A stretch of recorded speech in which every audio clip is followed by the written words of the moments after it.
అద్భుతమైన వీడియోలు ఖడ్గం మినిస్ట్రీ అనే ఈ ఛానల్లో బైబిల్కి సంబంధించిన ఇలాంటి లేటెస్ట్ వీడియోస్ అప్డేట్స్గా వస్తాయి. ఈ ఛానల్ని సబ్స్క్రైబ్ చేసుకుని వాళ్ళు సబ్స్క్రైబ్ చేసుకోండి, తెలియని వారికి షేర్ చేయండి. ఇవి సండే స్కూల్ పిల్లలకును, విశ్వాసులకును, సేవకులకును బైబిల్ని అర్థవంతంగా చదవటానికి, బోధించటానికి కూడా ఎంతగానో సహాయపడతాయి. ఆల్రెడీ ఈ వీడియోలన్నీ ఈ ఛానల్లో రెఫరెన్స్తో సహా వివరంగా ఉన్నాయి. చూడండి, బైబిల్ని అర్థవంతంగా చదవండి. 86వ కీర్తన 5వ వచనం.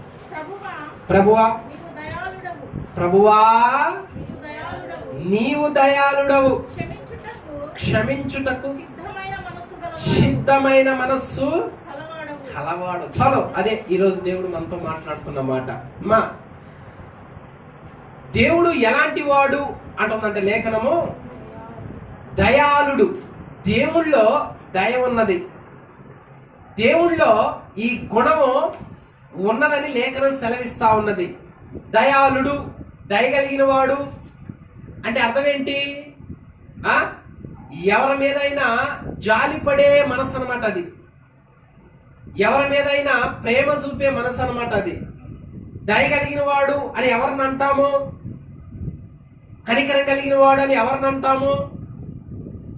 ఎవరైనా ఆపదలో ఉన్నా, ఇబ్బందుల్లో ఉన్నా, ఇరుకుల్లో ఉన్నా, ఏమాత్రం భేదాభిప్రాయాలు, కుల గోత్రాలు, స్టేటస్ చూడకుండా వాళ్ళని ఆదుకునే వాళ్ళు దయగలిగిన వారు అంటాం. హల్లెలూయా. మనందరం ఆరాధిస్తున్న దేవుడు, మనం నమ్ముతున్న దేవుడు ఎలాంటి వాడు లేఖనం అంటా ఉన్నదంటే ఆయన దయగలిగిన వాడు. ఆయనలో ఆ దయ గుణం అనేది ఉన్నది. దేవుళ్ళో ఉన్న దయ మనకి ఎన్ని మేలులు చేస్తుందో చెప్తా. ఇప్పుడు ఒకటి కాదు, రెండు కాదు, దేవుడి దయ మన మీద ఉంటే మనకు జరిగే కార్యాలు 7 ఉన్నాయి.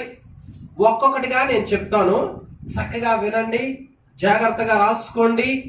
మొట్టమొదటిగా ఆదికాండము 4వ అధ్యాయం 1వ వచనం. దేవుని దయ వల్ల మనకి కలిగే ఉపయోగాలు ఏంటి? మొట్టమొదటిగా ఆదాము గర్భవతి కయ్యూను కని యెహోవా దయ వలన. చాలు, చూసావా?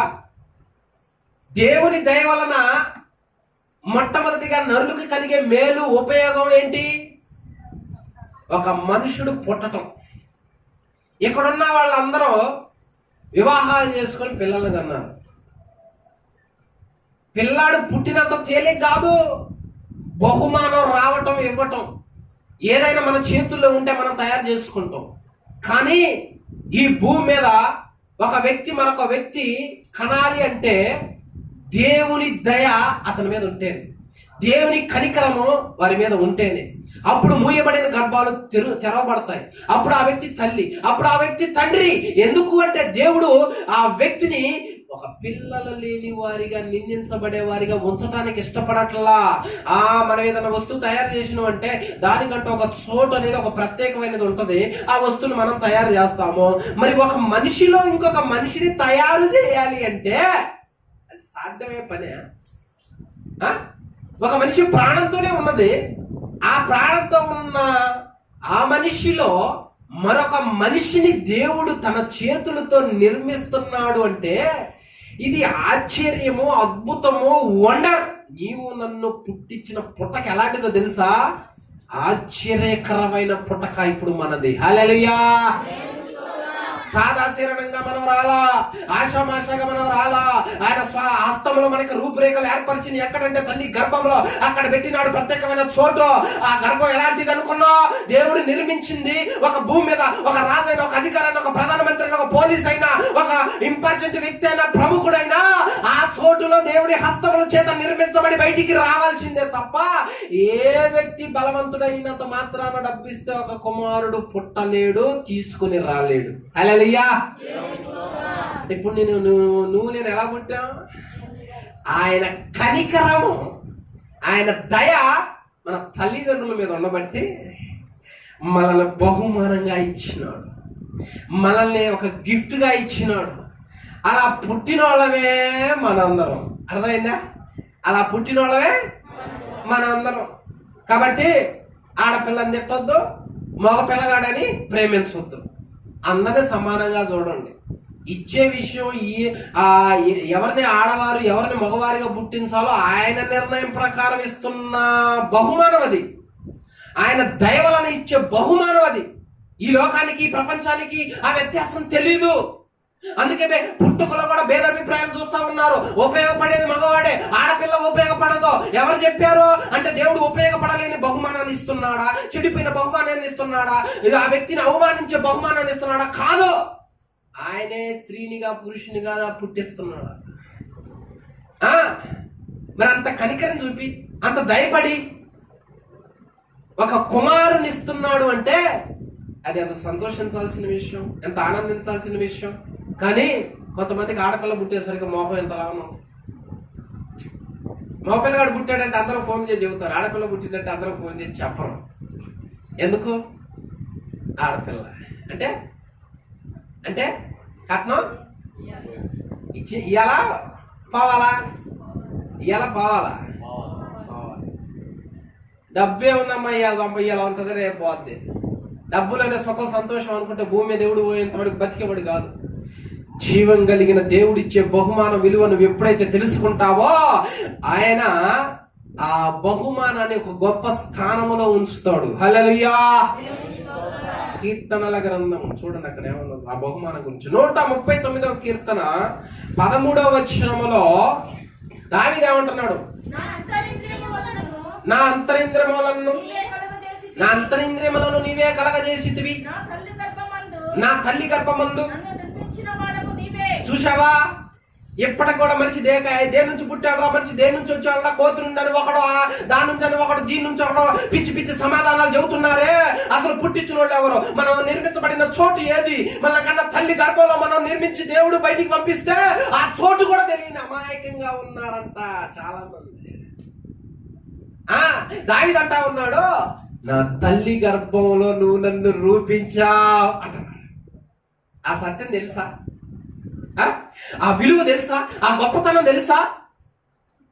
ఆ ఉమ్మనీరులో ఒక వ్యక్తిని తయారు చేయడం సాధ్యపడుతుందంటవా?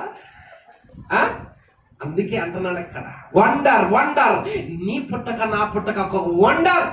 అది ఎలా వస్తుందంటే యెహోవా దయ. ఆ దయ వలన ఆ కుటుంబాన్ని పెంచుతున్నాడు, ఆ కుటుంబాన్ని కనికరిస్తున్నాడు, ఆ కుటుంబ సంఖ్యను అధికం చేస్తున్నాడు. ఎప్పుడైతే ఒక కుటుంబంలో పిల్లలు ఉంటారో ఆదరణ పెరుగుద్ది, బలం పెరుగుద్ది, ఓదార్పు పెరుగుద్ది, అభివృద్ధి పెరుగుద్ది. సంతానం విస్తరించే కొద్దీ దేవుణ్ణి ఆరాధించే వాళ్ళు అధికం అవుతారు. ఆషామాషకి ఇస్తున్నాడు అనుకున్నా, మరి బహుమతి ఆషామాషకి ఇస్తున్నాడు అనుకున్నా, అంత తెలివి లేకుండా ఇస్తున్నాడు అనుకున్నా. దేవుడిచ్చే బహుమానం గొప్పది. అందుకనే నిన్ను నన్ను కలగజేశాడు. ఎక్కడ కలగజేశాడంటే నా తల్లి గర్భములో అంటున్నాడు దావీదు. నా తల్లి గర్భంలో నన్ను తయారు చేశావయ్యా. నీవు నన్ను కలగజేసిన విధానం తలుచుకుంటుంటే భయమును వణుకును నాకు పడుతుంది. నరాలతోనూ నీవు నన్ను సంధించితివి, ఎముకలు నాలో దూర్చితివి, మాంసమును పొదిగించితివి, రక్తము నాలో పెట్టితివి. ఏమిటి ఆశ్చర్యం, ఏమిటి అద్భుతం, ఎవరు చేయగలరో? దేవుళ్ళలాగా మనిషిని సృష్టించాలని ఎన్నో ప్రయత్నాలు జరుగుతున్నాయి కానీ కుదరట్లా. దేవుళ్ళలాగా నరుని చేయాలని ఆశపడుతున్నారు కానీ వల్ల కావటల్లా. ఆ ప్రత్యేకత, ఆ ప్రభావము ఒక్క దేవునికి మాత్రమే సాధ్యం. మొట్టమొదటి పాయింట్ ఏంటంటే దేవుని దయ వలన మనుషులు ఒక వ్యక్తిని కంటారు, సంపాదించుకుంటారు. అలా పుట్టిన వాళ్ళనే మనం. ఇక రెండవది, దేవుని దయ వలన మనకేమొస్తుందో చూడండి. దేవుని దయ వలన సంఖ్యాకాండం 18వ అధ్యాయము 7వ వచనం. కాబట్టి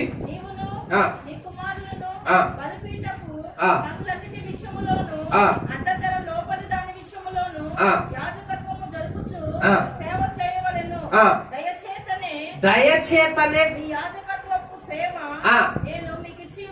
చూసావా? రెండవ పాయింట్ ఏంటంటే, మొదటి పాయింట్ ఏమో ఆయన కుమారులు ఇస్తున్నాడు, బిడ్డలు ఇస్తున్నాడు.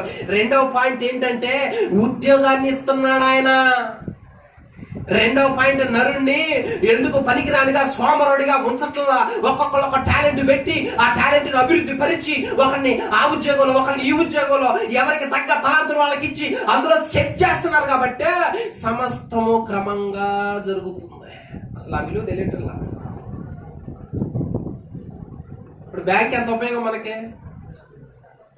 బ్యాంక్ ఎంప్లాయీస్ ఎంత ఉపయోగం? వాళ్ళు లేకపోతే ఎంత కష్టపడతాం. దేవుడు ఆ తలాంతి ఇచ్చి అది ఉపయోగపడుతుందని ఆ జాబులు ఇచ్చాడు చాలా మందికి. వాళ్ళకి దేవుడు గుర్తులేడు. రైలు ఎంత ముఖ్యం, విమానం ఎంత ముఖ్యం, ప్రతి జాబ్ ఎంత ముఖ్యం, అది దేవుడు ఆయన దయచేత కుమారుడా నీ అవసరం ఈ భూమి మీద ఉన్నది, నేను నిన్ను పుట్టించుకున్నది ఎందుకో తెలుసా? నిన్ను ఈ పనికి వాడుకోవటానికి, ఈ జాబులో నిన్ను ఉంచడానికి, నువ్వు అనేకులకు సహాయకారిగా ఉండాలి, ఇది అవసరమై ఉన్నది అని దేవుడు ఇస్తా ఉంటే ఆ జాబులో లంచాలు, ఆ జాబులో మోసాలు, ఆ జాబులో ఇష్టానుసారమైన జీవితాలు అర్థం కాకపోతే అంతే. అంటున్నాడు దయచేతన ఇచ్చా. ఎక్కడున్నా మీకు కూడా ఆయన ఏదన్నా పని ఇచ్చాడు అనుకో, దయచేత ఇచ్చాడు. అది దయచేత తలంత ఇచ్చాడు. అది నీకు ఇచ్చిన తలాంత వేరే వాడికి ఉండదో, నీకు వాడికి ఇచ్చిన తలాంత నీకు ఉండదో. ఎవరంతటి వాడు, ఇల్లు కట్టేవాడు ఇల్లుదే, లారీదే వెళ్ళే వాళ్ళు లారీదే, అందరు అవసరమే. ఎందుకు ఇస్తున్నాడు దేవుడు? దయ. ఎవరెవరు కావాలో ఆ దయనిస్తా ఉన్నాడు. ఆ జాబులో, ఆ పనిలో నువ్వు ఎలా ఉండాలంటే దేవునికి కృతజ్ఞతాస్తుతులు చెల్లించి, నువ్వే తలం తీయకపోతే, ఈ ఆరోగ్యం ఇవ్వకపోతే, ఈ విధంగా నడిపించకపోతే, ఈ పనిలో, ఈ జాబులో నేను ఎదిగేవాడిని కాదు, స్థిరపడేవాడిని కాదు, నేను నిలిచేవాడిని కాదు ప్రభువా అని కృతజ్ఞతాస్తుతులు చెల్లించి ఆయనకి దీవెనకరంగా, మహిమకరంగా అనేకులకు ఉంటూ ఉండాలి. ఆయన మహిమపరుస్తూ ఉండాలి. నరుడికి దేవుడే జ్ఞాపకం లేదు. 6 రోజులు పని చేసుకోరా అంటే 7వ రోజు కూడా ఎందుకు లేకపోతున్నాడు. మరి ఏం చేయాలి? అరే నీకు ఆ జాబ్ ఇచ్చారా నాయన, నువ్వు 6 రోజులు చేసుకోరా, దయచేత ఇచ్చారా నేను నీకు? అందరూ చేపలు పట్టే వాళ్ళు ఉండకూడదని నేనేం చేశానంటే తీసుకొచ్చి ఏసీలో కూర్చోబెట్టా. నేను నీకు ఆ తాళంచి ఇచ్చా, వాడికి ఆ తాళంచి ఇచ్చా. కానీ నువ్వేం చేస్తున్నావు? ఏసీలో కూర్చునేసరికి నన్ను అర్థం చేసుకుంటున్నావు. ఎంత అన్యాయం అండి. ఒకళ్ళకి వ్యాపారాలు, ఒకళ్ళకి చేతి పనులు, ఒకళ్ళకి జాబులు, ఒకటి చిన్న, ఒకటి పెద్ద, అదన్నీ ఆయనే కలగజేస్తున్నాడు. ఆ తలాంత, ఆ టాలెంట్ ఇయ్యబట్టి చేస్తున్నాం.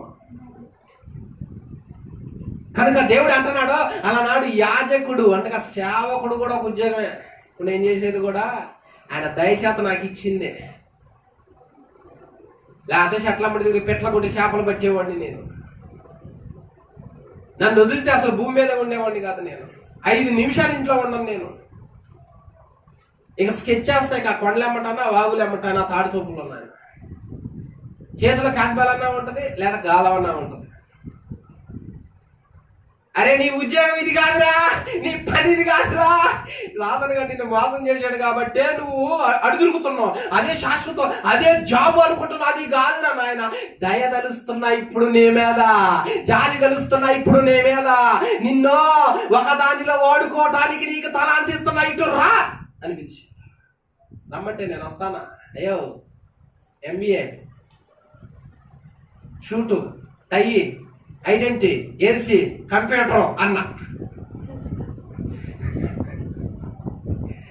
నాదేమో ఆ ఉద్యోగం చేయాలని, ఆయనేమో ఈ ఉద్యోగం చేయాలి. దేవుడు ఇచ్చింది చేద్దా అని కాలేజీలో పోయి కూర్చున్నా. ఫస్ట్ పీరియడ్ తెలుగు చెబుతుంది. మాస్టర్ అప్పటిదాకా ఒకడే కనపడ్డాడు, ఇప్పుడు 2 కనపడుతున్నారు ఆయన నాకు.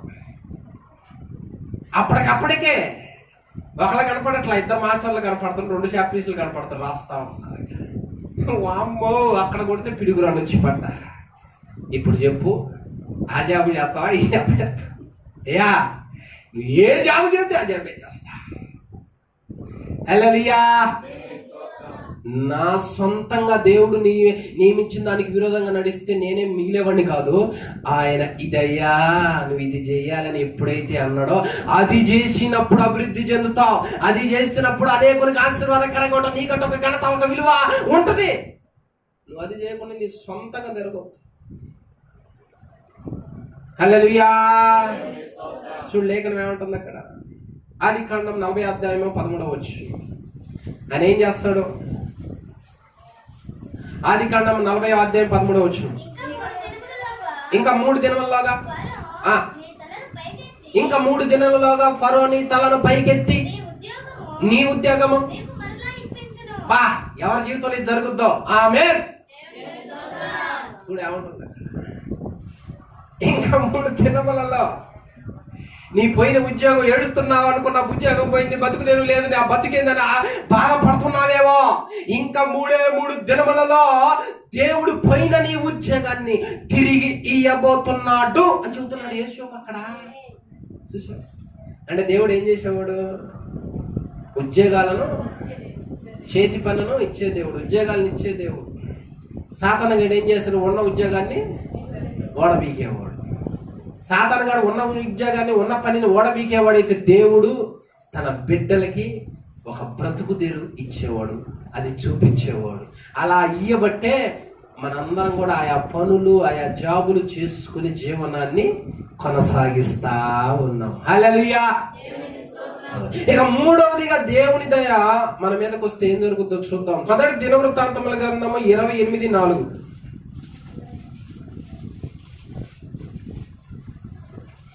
1 దినవృత్తాంతములు 28:4. ఇశ్రాయేలీయుల మీద నిత్యము ఆ. రాజునై ఉండుటకు, ఇశ్రాయేలీయుల మీద నిత్యము రాజునై ఉండుటకు ఇశ్రాయేలీయుల దేవుడైన ఆ. యెహోవా యెహోవా నా తండ్రి ఇంటి వారందరిలోను నా తండ్రి ఇంటి వారందరిలోను నన్ను కోరుకొనెను. ఆయన ఆయన ఆ.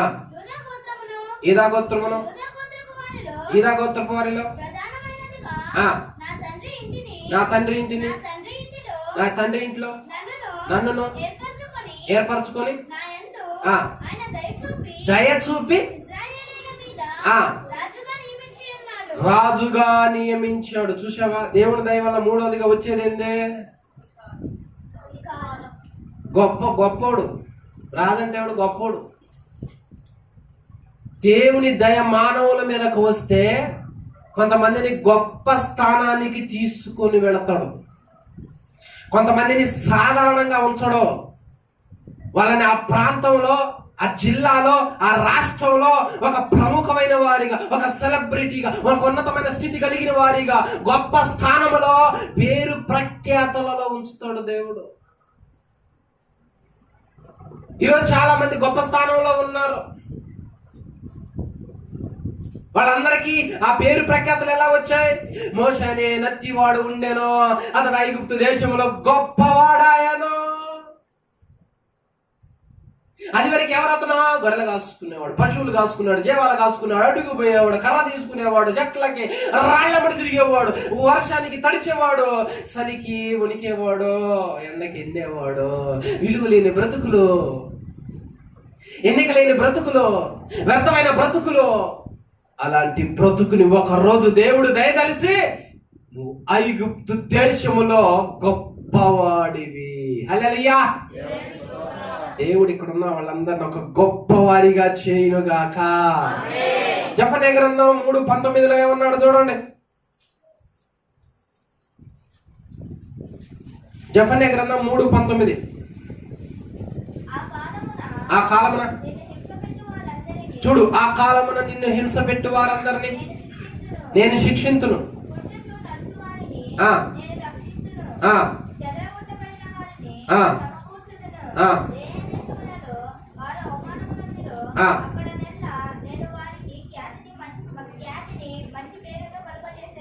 ఎక్కడైతే నువ్వు అవమానించబడ్డావో, నిందించబడ్డావో, విలువ లేని వ్యక్తిగా ఉన్నావో, గౌరవప్రదవ లేని వ్యక్తిగా ఉన్నావో, దేవుడు ఏమంటున్నాడో, నా దయ, నా కనుచూపు నీ వైపు వచ్చిందా, అక్కడే నీకు ఖ్యాతిని, మంచి పేరును నేను తెప్పిస్తాను అంటున్నాడు దేవుడు. చూసావా దేవుడు ఎంత గొప్ప. ఉన్నోళ్ళని చేసుకుంటుంది లోకం, కానీ దేవుడు ఎలాంటోడు తెలుసా? ఎక్కడ నీవు నిందించబడ్డావో, విలువ లేని వ్యక్తిగా ఉన్నావో, చట్టముద్ర ధరించుకుని ఉన్నావో, అక్కడే స్పాట్ పెడుతున్నాడు దేవుడు. అక్కడే లేపుతా, నిన్ను అక్కడే నిలబెడతా, అక్కడే నిన్ను బలపరుస్తా, అక్కడే నిన్ను పైకి లేవనైతే ఒక ఉన్నతమైన ఖ్యాతిని, అంటే మంచి పేరు నీకు తెస్తా. దేవుడికి తెలీదా ఎవరిని అలా ఏ విధంగా తేవాలో? అలాంటి దేవుడికి దూరంగా ఉంటావా? అలాంటి దేవుడికి దగ్గరగా ఉండవా? అలాంటి దేవుని నువ్వు ఎప్పుడు హత్తుకొని ఉండాలి, ఆయన మాట ప్రకారం వినాలి. ఆయన దయ ఎవరి మీద వస్తుందో వాళ్ళని దేవుడు చూడు ఏ విధంగా తీసుకుని వెళ్తా ఉన్నాడో. నీ స్నేహితుడు దయ నీ మీద దయదలుస్తున్నాడు అనుకోవద్దు, ఈ లోకం దయదలుస్తుంది అనుకోవద్దు. దయ కాదు నిన్ను పాడు చేసి చెడగొట్టి నీ ఆరోగ్యంతో చెడగడ ఆట ఆడుకునేది, నీ జీవితంతో ఆట ఆడుకునేది ఈ లోకం. వాళ్ళ దయ నీకెందుకు? మందావటానికి రాలేదనుకో, స్నేహితుడు అడిగింది అనుకో, అవసరం లేదు, వాడు అడిగితే పర్లేదు, వాడు వెళ్ళిపోయినా పర్వాలేదు.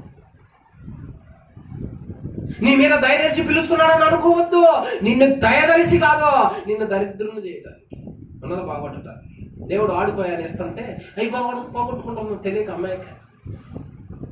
దేవుడు అంటున్నాడు, ఎక్కడైతే నీకు చెడ్డ పేరు వచ్చిందో అక్కడ నేను నీకు ఖ్యాతిని మంచి పేరుని తీసుకొస్తా బిడ్డ అంటున్నాడు. హల్లెలూయా. ఎక్కడున్న మనందరినీ దేవుడు ఆ విధమైన పేరుతో అభివృద్ధి పరచును గాక. ఎన్ని అయిపోయినాయి? లేట్ చేయకుండా 4 చెప్పి నేను ముగిస్తా. 4వదిగా దేవుని యొక్క దయ మన మీదకి వస్తే ఇంకేం జరుగుద్ది? 2వ దినవృత్తాంతముల గ్రంథము 9వ అధ్యాయం 8వ వచనం. 2వ దినవృత్తాంతముల గ్రంథము 9:8.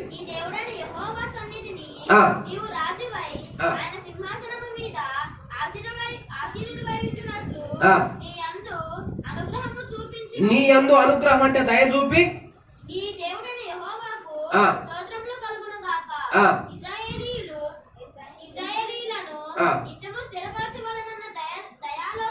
చూసావా? ఇజ్రాయేలీలను నిత్యము స్థిరపరచవలనన్న దయాలోచన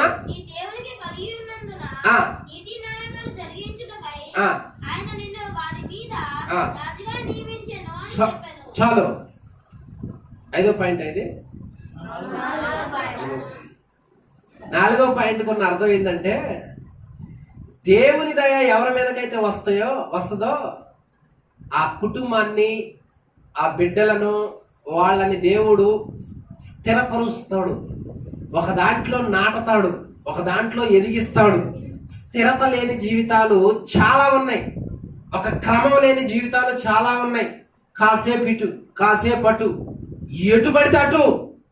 నీకు స్థిరత ఏది? ఒకసారి ఆలోచించు.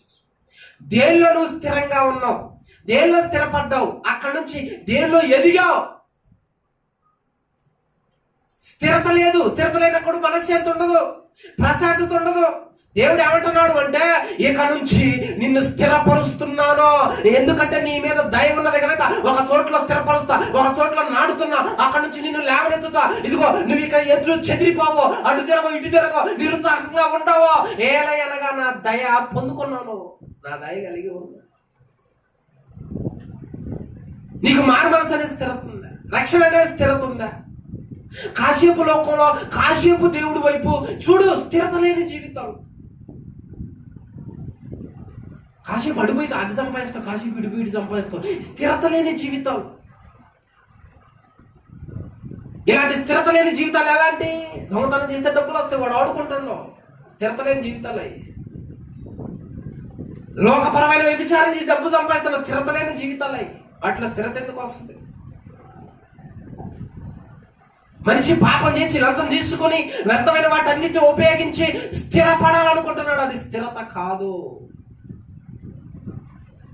దేవుడు ఒక వ్యక్తి మీద దయ చూపితే దానిలోనే నిన్ను స్థిరపరిచి ఎదిగిస్తుంది. ఫస్ట్ నువ్వు కూలోడివి, తర్వాత పెద్ద మేస్త్రివి. నేను నాటాడు, ఇంక దానిలో ఎదుగుతున్నావు. నీకు అది స్థిరత అంటే ఒక పునాది ఉంది. నీకు పునాది లేకపోతే ఎటు పడితే అటు. ఆత్మీయ జీవితంలో కూడా ఒక స్థిరత ఉండాలి. నీకు దేవుడి సన్నిధి, నీకు ఇల్లు, నీకు పని, నీకు జాబు, ఇది తప్ప నీకు ఎక్కడ ఎటు తిరిగే అలవాటు ఉండకూడదు. నీకు స్థిరత ఎక్కడ ఉండాలి? దేవుడి వాక్యంలో ఉండాలి, దేవుని యొక్క సన్నిధిలో ఉండాలి నీకు స్థిరత. అలాంటి స్థిరత లేకపోతే ఎట్లా చెప్పు? కాసేపు వాళ్ళ జీవితం నమ్ముతూ, ఇటు జీవితం నమ్ముతూ, ఎంతమంది ఏది చెప్పి అందరూ నమ్ముతూ, నీకు ఒక దాంట్లో స్థిరత ఉండదా? ఒక దాంట్లో నిలకడ ఉండదా? ఒక దాంట్లో మనస్సు ఉండదా? చెప్పు. వీళ్ళు వచ్చి అజ్జేద్దామంటే అజ్జేస్తావు, వాళ్ళు వచ్చి ఇచ్చేద్దామంటే ఇచ్చేస్తావు, షావుకుడు ఇచ్చేద్దామంటే ఇచ్చేస్తావు. ఇంతకి నీకు దేనిలో స్థిరత ఉందే? ఎక్కడ నీ మనసు నిలకడగా ఉందే? ఎక్కడ పాతుకుపోయావో? ఒక విశ్వాసం అనేది లేదా? అన్నిటి మీద కాళ్ళు పెడతావా? అన్నిటిని నమ్ముతావా? అది వద్దు. దేవుడు దయ గనక ఒక వ్యక్తి మీద ఉంటే ఆ వ్యక్తి స్థిరపడతాడు. నువ్వు స్థిరపడాల్సింది ఎక్కడ? నీ జీవితాన్ని బాగు చేసే దేవుడి సన్నిధిలో ఆయనకు అప్పగించుకొని నీవే నన్ను బాగు చేయగలవు, పునాదిగా నాకుండి నన్ను ఎదిగించు, బలపరచు ప్రభువా అన్నప్పుడు దేవుడు ఏం చేస్తాడంటే అక్కడ నిన్ను స్థిరపరుస్తాడు. ఇక చూసుకో నువ్వు ఎలా ఉంటావు. ఎందుకంటే నువ్వు పునాది మీద ఉన్నావు, నేను పడగొట్టేవాడు ఎవడు లేడు. పునాది మీద ఉన్నావని పడగొట్టేవాడు ఎవడు లేడు. పునాది మీద లేను అని పడగొడతాడు. పునాది మీద లేనివాడు ఎవడు? గాలికి ఎటు పడితే పోయేవాడు, ఎటు పడితే తిరిగేవాడు. లేఖనం అంటుంది రహస్యాలంటే ఏముండవు, ఏదో ఒక రోజు బయటపడుతుంది. వాక్యం అంటుంది బయలుపడుటకే తప్ప దాచబడేది ఏది ఉండదు. దేవుడు నిన్ను స్థిరపరుస్తానయ్యా అన్నప్పుడు ఆయన మాట వినయ్యా నన్ను స్థిరపరచు అన్నవా స్థిరపడతావు కాదు. నీ ఇష్టం వచ్చినట్టు స్థిరత లేకుండా తిరుగుతున్నావు అనుకో, అది ఒకరోజు నిన్ను పట్టించుద్ది, పాపం పట్టుకుంటుంది. పట్టుకున్నప్పుడు ఏం చేయాలి ఇక మనం? అప్పుడు ఎంత బాధపడాల్సి వస్తుంది ఆలోచించు. దేవుడు అడుగుతున్నాడు, నీ ఇల్లేది అక్కడ స్థిరపడు, నీ పని ఏంది అక్కడ స్థిరపడు, నీ సంఘం ఏది, నీ ఆత్మీయ తండ్రి ఎవరు స్థిరపడు, నీ తల్లిదండ్రులు ఎవరు అక్కడ స్థిరపడు. అక్కడ నమ్మకంగా స్థిరంగా నిలకడగా ఉండు. నీ క్షేమాన్ని చూసేది ఎవరు, నిన్ను నడిపించేది ఎవరు, నీ కొరకు ప్రార్థన చేసేది ఎవరు, స్థిరపడు. అంతేగాని 14 మంది 14 మాటలు చెబుతారు, ఇంకన్నీ చేసుకుంటా పోతే అట్లా. స్థిరత ఏది? స్థిరత ఏది? స్థిరత లేదు కాబట్టే ఈరోజు ప్రపంచం ఎలా ఉందను, ఎవరినన్నా తొక్కి బతకాలి, సంపి బతకాలి, అన్యాయం చేసన్న బతకాలి అనేది వస్తుంది. స్థిరత లేకపోతే అంతే. వాళ్ళ దేవుడు ఒక వ్యక్తిని స్థిరపరిచినంటే బతుకుతుడు. స్థిరత లేని వాడు ఏం చేస్తాడంటే అన్యాయం చేసి బతుకుతుడు. కానీ ఎంతకాలం? కులిపోయిన మాంసం అమ్ముతున్నాడు, బయటపడుతుండో ఎంతకాలం? కోడి మాంసం అంటుండే, దానిలోకి కుక్క మాంసం కూడా తీసుకొచ్చుకో వండుతుండే. ఏమిటిది? స్థిరత లేదు. దేవుడు ఒక వ్యక్తిని స్థిరపరిస్తే కావాల్సింది తీసుకొస్తాడు. చూడు లేఖనం ఏమంటుంది అక్కడ, 5వ పాయింట్, యెషయా గ్రంథం 61:4. ఇప్పుడు చెప్పేది 4వ పాయింట్ కాదు. కీర్తనల గ్రంథం 37:23. కీర్తన గ్రంథం 37:23 బాగా జోడి చదవండి. చూసుకో, ఒకని నడత అదిగో చూడు ఏమంటున్నాడు. ఒక వ్యక్తి నడక ఆయన స్థిరపరచాల్సిందే. అలా కాకుండా ఆయన స్థిరపరుస్తున్నప్పుడు నాకు కాళ్ళున్నాయి, నా ఇష్టం వచ్చినట్టు నడుస్తా, నా ఇష్టం వచ్చినట్టు వెళ్ళిపోతా అంటే నీ నడవడికలో నువ్వేమైపోతావు? పడిపోతావు, తొట్టిల్లుతావు. యెహోవా స్థిరపరచాలి నిన్ను, యెహోవా నాటాలి నిన్ను. ఏ వ్యక్తినైనా భూమి మీద సొంత చిత్తానికి దేవుడు పుట్టించాలా? ఆయన స్థిరపరచాలి, ఆయన స్థిరపరచాలి. ఒకని నడత ఆయన స్థిరపరుస్తుడు. బిడ్డ నువ్వు చేసేది అది కాదు, నీ స్థిరత, నీ బుద్ధి ఇదిగో ఇది, ఇట్లా స్థిరపడు, ఎట్లుంటే బాగుంటావు అని ఆయన స్థిరపరుస్తాడు. యెహోవా ఒకరి నడత యెహోవా చేతనే స్థిరపడుద్ది. కానీ నువ్వు యెహోవా దగ్గరికి రావు, ఆయన మాట వినవు, ఆయనకు లోబడవు. నిన్ను ఎలా నాటాలి? నువ్వు ఎక్కడ నాటపడతావు? నిన్ను ఎవరు స్థిరపరుస్తారో అప్పుడు దుష్టుడు పట్టుకుంటాడు. ఎక్కడ నాడతాడో? ఏ ముళ్ళల్లోనో, ఏ బలరక షర్ట్లోనో నాడతాడు. ఎక్కడ స్థిరపడయ్యా? నిన్ను స్థిరపరిచి అనేకుల ఆత్మీయులను పోగు చేస్తాడు, నీకు జాగ్రత్త చెప్పేవాళ్ళని పోగు చేస్తాడు. వాళ్ళందరూ నీకు బుద్ధి చెప్పి నీ చట్టాలవాట్లు నువ్వు పాడవకుండా నిన్ను స్థిరపరిచి నీ భక్తిలో ముందుకు నడిపించాలనేది వస్తాడు దేవుడు. ఆయన నాటితే అట్లా ఉంటుంది. ఒకరోజు మందిరానికి రాలేదు అనుకో, బ్రదర్ ఎందుకు నువ్వు మందిరం రాలేదు, సిస్టర్ ఎందుకు నువ్వు మందిరం రాలేదు, ఎందుకు రాలేదు? ఈ పిల్లలు అప్పుడప్పుడు వంకేసి ఇంట్లో పడుకుంటే జ్వరం వచ్చిందా, తలనొప్పి వచ్చిందనే రాండే బయటికి. అప్పుడు చెడు అంటే అర్థమైంది. సాతాను గాడి స్థిరత ఉండనేడు. దేవుడు ఏం చేస్తాడు తెలుసా? నువ్వు అలా వెళితే రేపు నీకు ప్రమాదం. అది సొంత నడక అయింది, సొంత ఆలోచన అయింది, అది ప్రమాదం. నువ్వు మరలా దారిలోకి రా, మరలా స్థిరతలోనికి రా, మరలా అక్కడే ఉండో అని దేవుడు చెబుతుంది. అది స్థిరత. నీకెవరు చెబుతున్నారు? ఆత్మీయులు ఎవరు చెబుతున్నారు? నీ క్షేమం ఎవరు చూస్తారు? ఎందుకురా ఇదే ఒక స్థిరత లేదు, ఎప్పుడు ఇదేనా మన బ్రతుకు గాలులుగా తిరగటం, ఒక స్థిరత ఉండాలరా మనకు అని దేవుడు ఎవరి ద్వారా నిన్ను హెచ్చరిస్తున్నాడు, జాగ్రత్త చెబుతున్నాడు, నిన్ను స్థిరపరచాలని ఆశ కలిగి ఉన్నాడు అని అర్థం. ఎక్కడైనా దేవుని సన్నిధికి రా. రక్షించబడు. ఆత్మీయులతో పరిశుద్ధులతో సహవాసాన్ని పెంచుకో. నీవు, నీ కుటుంబం, నీ పిల్లలు స్థిరపడతారు. వాళ్ళకి తిరిగి ఉండదు. హల్లెలూయా. కానీ 4 పాయింట్లు అయిపోయినాయి. 5వ పాయింట్ ఎజ్రా గ్రంథం 9వ అధ్యాయము 9వ వచనం. ఎజ్రా గ్రంథం 9:9 అక్కడ 5వ మాట. నిజముగా మేము నీ దాసులమా? నిజముగా అది నిజముగా అది నీ దాసులు అంటే దేవునికి దాసులు. అక్కడ అట్లా కాదు. నిజంగా మేము దాసులు అయ్యాం అంటే బానిసలు అయ్యాం. మా దేవుడైనా మా దాస్యములో విడువక దయ కనపరచి తెప్పరినట్లుగా నిలిపి పాడైన స్థలములను తిరిగి బాగు చేయుటకును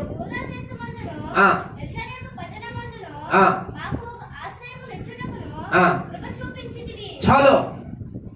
5వ పాయింట్ ఏంటంటే దేవుని దయ ఎవరి మీదకైతే వస్తుందో వాళ్ళు ఏం చేస్తారంటే పాడైపోయిన స్థలాలను తిరిగి మరలా బాగు చేస్తారు. పడిపోయిన ప్రాకారాలను, కట్టడాలను తిరిగి మరలా కడతారు. అర్థమైందా? ఎన్నో పనులు ఆగిపోయాయి. ఎంతో మంది కొద్ది రోజులు భక్తిలో నడిచి పడిపోయారు. దేవుని కనికరము, ఆయన దయ ఎవరి మీదకైతే వస్తుందో వీళ్ళు ఏం చేస్తారో తెలుసా? ఆ పాడైపోయిన ఇళ్లను మరలా తిరిగి బాగు చేస్తారు. ఆ పాడైపోయిన మనుషులను తిరిగి నిలబెడతారు. ఆ పాడైపోయిన మనుషులను శుభ్రపరుస్తారు.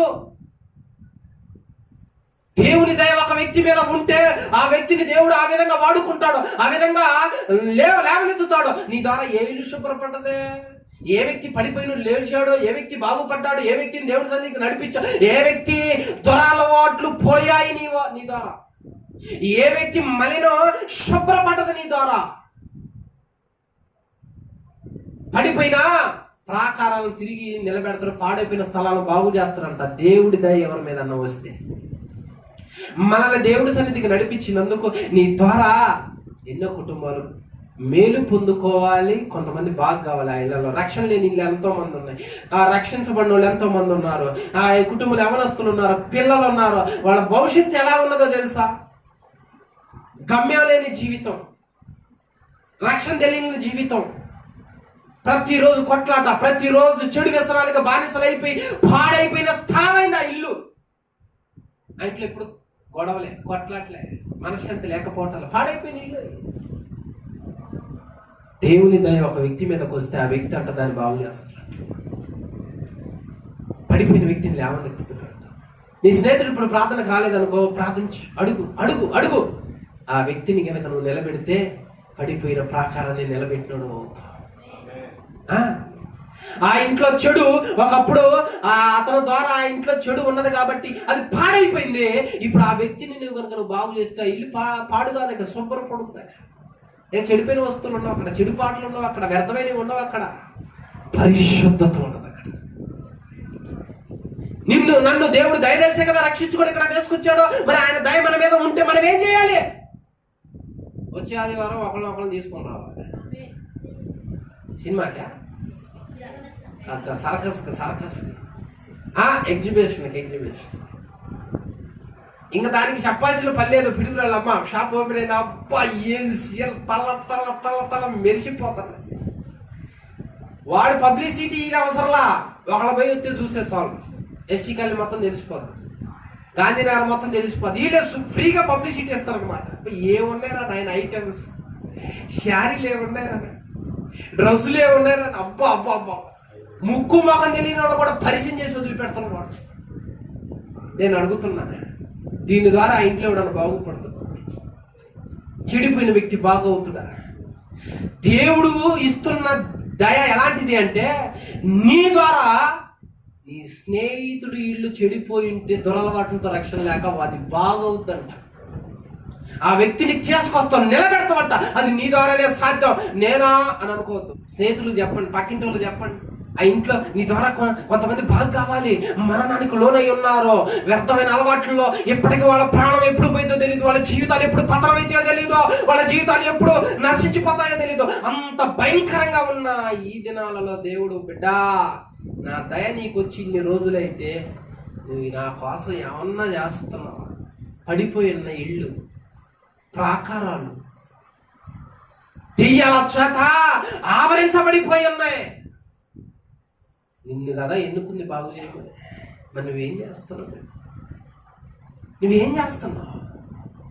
ఇకనైనా దేవుడిచ్చిన సమయాన్ని వినియోగించుకో. యెషయా గ్రంథము 61:4. చాలా కాలము నుండి చూడు, చాలా కాలము నుండి పాడుగా ఉన్న స్థలములను వారు కడతారే కంతే. చూడు ఏమంటున్నాడట, పూర్వమున పాడైన స్థలములను దేవుడు మనతో చెబుతున్నాడు అన్నమాట.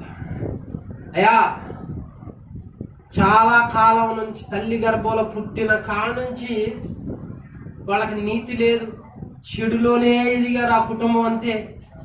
అన్ని సంవత్సరాల నుంచి పాడైపోయిన వాటిని నీవే కడతావు, నువ్వే బాగు చేస్తావు అంటున్నా దేవుడు. ఆ శక్తిని, ఆ బలాన్ని, ఆ ప్రభావాన్ని ఇచ్చింది మనకే, ఆయన ఆత్మ ద్వారా. హల్లెలూయా. దేవుని దయ నీ మీదకి వచ్చుద్ది, బాధపడవద్దు. నీ మీదకి వచ్చింది, బాధపడవద్దు. నువ్వు ఇప్పటి వరకు లోకపరమైన వ్యక్తిగా నలుగురు చెడగొట్టి నలుగురు ఇళ్లను పడగొట్టేవాడిగా ఉన్నావేమో. దేవుని దయ నీ మీదకి వచ్చింది అంటే నువ్వు ఇదివరకు వ్యక్తిగా ఉండవు. పాడైపోయిన వాటిని తిరిగి నిలబెడతావు, వాటిని నిలబెడతావు, కడతావు, శుభ్రపరుస్తావు. అది దేవుడు చెప్పేది అక్కడ. హల్లెలూయా. కాబట్టి ఇదివరకు నువ్వెవరిని పడగొట్టావో, శుభ్రం ఎవరు ఏ కుటుంబాలు పాడైపోయి వాళ్ళని తీసుకొచ్చే బాధ్యత నీ మీద ఉంది. హల్లెలూయా. ఇది 5వ పాయింట్. ఇక లేట్ చేయకుండా నేను 10 నిమిషాలు ముగిస్తా. ఇక 2 పాయింట్లే ఉన్నాయి. 6వది, ఎఫెసీయులకు రాసిన పత్రిక 1వ అధ్యాయము 8-9 వచనాలు. ఎఫెసీయులకు రాసిన పత్రిక 1వ అధ్యాయం 8-9 వచనాలు. కాలము సంపూర్ణమైనప్పుడు జరగవలసిన ఏర్పాటును బట్టి తన దయా సంకల్పము చొప్పున తన చిత్తమును గూర్చిన మర్మమును మనకు తెలియజేసి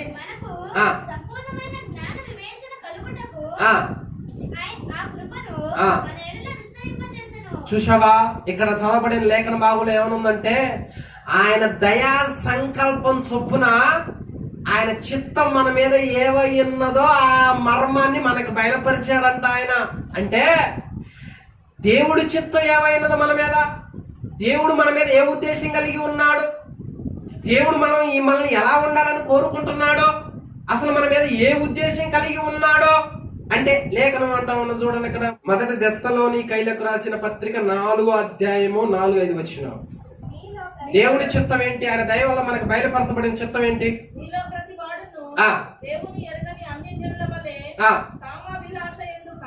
చూడు, మీలో ప్రతివాడు దేవుని ఎరగని అన్యజనుల వలె కామాభిలాష యందు కాక పరిశుద్ధత యందును ఘనత యందును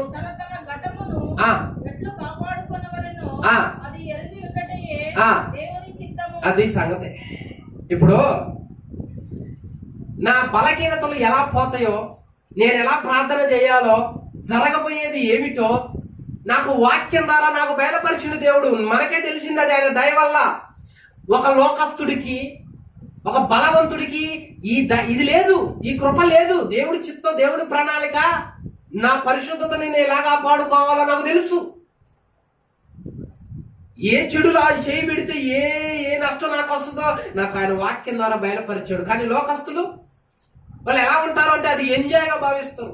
కానీ దేవుడు మనల్ని ఏమంటున్నాడు అంటే, పరిశుద్ధత యందు నిన్ను ఎలా కాపాడుకోవాలో నేను నీకు తెలియపరిచానే, అది నువ్వు కాపాడుకోవటమే దాని ద్వారా దేవుడు చిత్తం.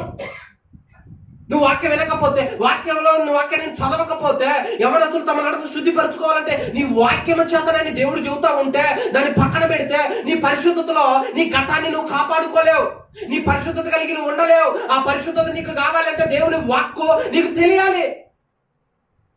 అప్పుడు నీ స్నేహితులు ఎవరో, నీ పరాయి వాళ్ళు ఎవరో, నీకు దగ్గరగా ఉండేవాళ్ళు ఎవరో, నీ క్షేమాన్ని చూసేది ఎవరో, నీ ఇరుగు పొరుగు ఎవరో, నీకు శత్రువులు ఎవరో, వాళ్ళ దగ్గరికి పోయి ఎలా ఉండాలో, ఎలా మాట్లాడాలో, ఎవరిని వెంబడించాలో, ఎవరిని వెంబడించకూడదో తెలిసేది అప్పుడు మనకి. అనేది లోకస్తులకు తెలియదు. కాబట్టి వాళ్ళు ఏం చేస్తారంటే తమ ఇష్టం వచ్చినట్లుగానే ప్రవర్తిస్తారు. వాళ్ళని ఎలా కాపాడుకోవాలో తెలియదు,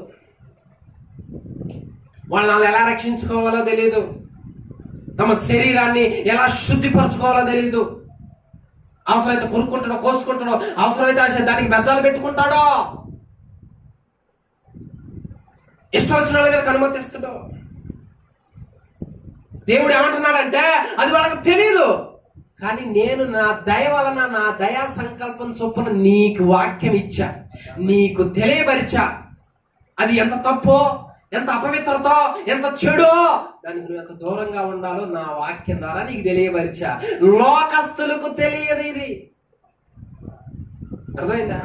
పనులు బాగానే చేసుకుంటున్నారు, డబ్బులు సంపాదించుకున్నారు, పిల్లలు బాగానే చదువుకుంటున్నారు, కానీ వాళ్ళు ఎవరు తీసుకొచ్చేసరికి వాళ్ళని ఎలా కాపాడుకోవాలో వాళ్ళకి అర్థం కావట్లా. వాళ్ళు ఏం మాట్లాడో తెలియదు, ఏం చూడాలో తెలియదు, ఎవరు స్నేహించాలో తెలియదు, వాళ్ళ శరీరం మీద ఎవరికి అధికారం ఇవ్వాలో కూడా తెలియదు. మరి పరిశుద్ధతను కాపాడుకున్నప్పుడు ఇంకెందుకు అసలు ఆ జాబ్, ఆ డబ్బు ఎందుకు? దేవుడు అంటున్నాడు వాళ్ళకి తెలియదు, కానీ నీ మీద నేను దయా సంకల్పం కలిగి ఉన్నాను కాబట్టి నా వాక్యం నీకు ఇచ్చి నీకు బయలుపరిచే ఈ మర్మాన్ని. నువ్వు ఎంత పరిశుద్ధంగా ఉండాలో, నీ శరీరం ఎంత విలువైనదో, నీ ఆలోచనలు అలా విలువైనవో, నువ్వు ఎక్కడ చెడిపోతావు, ఎక్కడ చెడిపోకూడదో, మొత్తం నీ చెవి, నీ కన్ను, నీ ఆలోచనలో ఎలా పవిత్రంగా ఉండాలో నా వాక్యము ద్వారా నీకు చెప్పా. నీకే చెప్పా, నేను ఇంకెవరికి చెప్పలేదంట. అందుకనే పూర్వము దేవుని నమ్మనప్పుడు లోకపరంగా ప్రవర్తించిన మనము ఇప్పుడు వాటికి దూరంగా ఎలా ఉండగలిగామంటే ఆయన సంకల్పం మనకి తెలిసి.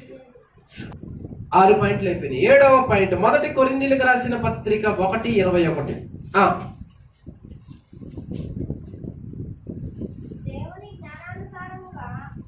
దేవుని జ్ఞానానుసారముగా చూడు, దేవుని జ్ఞానానుసారముగా లోకము తన జ్ఞానము చేత దేవుడిని ఎరగకుండినందున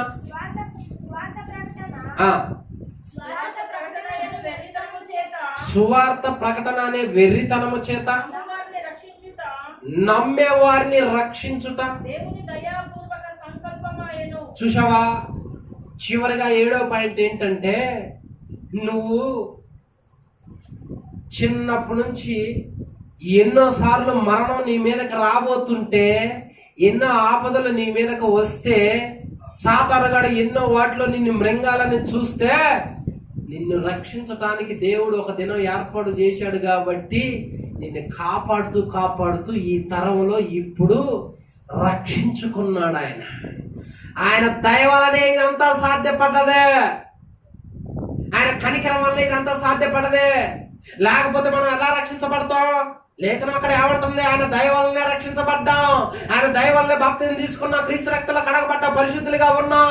ఆయన కనుక ఈ బిడ్డ మీద నాకు ఇష్టం లేదు, దాన్ని త్రోసి వేశాను అంటే ఇప్పటిదాకా మనం బ్రతకగలం. అంటే ఒక వ్యక్తిని దేవుని దయ ఒక వ్యక్తి మీదకి వస్తే ఆ వ్యక్తిని దేవుడు రక్షిస్తాడు, ఆ వ్యక్తిని కాపాడుతాడు. ఆ వ్యక్తిని నశించిపోయే బ్యాచీలో ఉండడం, మరణపు బ్యాచీలో ఉంచనీయడం, రక్షణ బ్యాచీలో, పరలోక సంబంధమైన బ్యాచీలో, పరిశుద్ధుల గుంపులో ఆయన ఉంచుతాడు. నీకు రక్షణ ఉందా? నేను అడుగుతున్నా, నీకు రక్షించబడ్డా?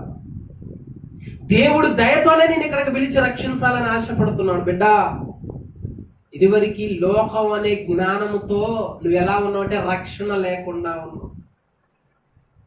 కన్ను మూసావు అంటే నువ్వు రక్షించబడ్డ, బాప్తిజం తీసుకుంటేనేమో దేవుని రాజ్యం. నువ్వు కన్ను మూసావు అంటే రక్షణ లేదనుకో, నువ్వు నరకం. అది కూడా ఆయన దయ వలనే కలుగుతుందంట, ఆ రక్షణ కూడా ఆయన దయ వలనేనంట వస్తుంది. ఆయన దయ వలన ఇది అంటే దీన్ని బట్టి లక్షల కోట్ల మంది రక్షణ లేకుండా తిరుగుతూ ప్రాణాలు పోగొట్టుకుంటుంటే వాళ్ళందరిలో మన మీద దయదలిసి ఆయన ఇక్కడికి నడిపించి రక్షించుకున్నాడంటే ఇంత గొప్ప రక్షణను నువ్వు నిర్లక్ష్యం చేస్తే ఎట తప్పించుకుంటావు? ఇంత గొప్ప రక్షణ కాదనుకుంటే నువ్వు ఎలా కాపాడబడతావు? ఆయన దయ తలచకపోతే మనకి రక్షణ లేదు. కాబట్టి రక్షణ లేని నువ్వు రక్షణ తీసుకో. రక్షించబడిన నీవు ఆ రక్షణను జాగ్రత్తగా కాపాడుకొని నీ ఆత్మీయ జీవితాన్ని కొనసాగించు. చివరిగా 1 తిమోతికి రాసిన పత్రిక 1:15 చదువుకొని మనం ముగించుకుందాం. పాపులను రక్షించుటకు క్రీస్తు యేసు నమ్మతగినది. చూశావా, యేసయ్య వచ్చింది పాపులను రక్షించటానికి, చెడిపోయిన వాళ్ళని రక్షించటానికి, నశించిన దాన్ని వెతికి రక్షించటానికే ఈ భూలోకానికి వచ్చాడు. అది కూడా దయ వలనే. మరి రక్షించాలని దేవుడు ఇంత ఆశపడుతుంటే, ఇంత కృప చూపితే ఆ రక్షణ విలువ మనకు తెలియకపోతే ఎట్లా? ఆ రక్షణ మనం వినియోగించుకోకపోతే ఎట్లా? పాపులను రక్షించటానికి వచ్చి అంటున్నాడు ఆయన. చూశావా, నా పక్షం ఎవడనుకున్నా పాపులనే బాగు చేసి పెట్టుకుంటా నా దగ్గర. వాళ్ళే పరిచారకులు, వాళ్ళే నా బిడ్డలు, వాళ్ళే పాటపడేవాళ్ళు, వాళ్ళే వాక్యం చదివేవాళ్ళు, వాళ్ళే ప్రార్థన చేసేవాళ్ళు, నా పక్షంలో డైరీగా నిలబడేవాళ్ళు, అనేకులను రక్షించేవాళ్ళు, ఈ సువార్తను ఇదిగో దేశం నలుమూలలా తీసుకుని వెళ్ళేవాళ్ళు వీళ్ళే అనగానే స్తోత్రం చెప్పలేదుగా? వీళ్ళే. ఏం వీళ్ళ? వీళ్ళు వాడు ఎడు పెడితే తిరుగుతున్నాడు లోపట్ట. ఈడు నీ బిడ్డ చూసుకో. వాడి మీద నా దయ వచ్చింది, వాడిని రక్షించుకొని కొద్ది రోజులు ఎట్ట ఆడుకుంటారో చూసుకుంటాడు దేవుడు. అది చెప్పేది. అది వరకు మైకి పట్టుకోడు, ఇప్పుడు పట్టుకుంటాడు. అది వరకు ఒక సాట కూర్చోడు, ఇప్పుడు కూర్చుంటాడు.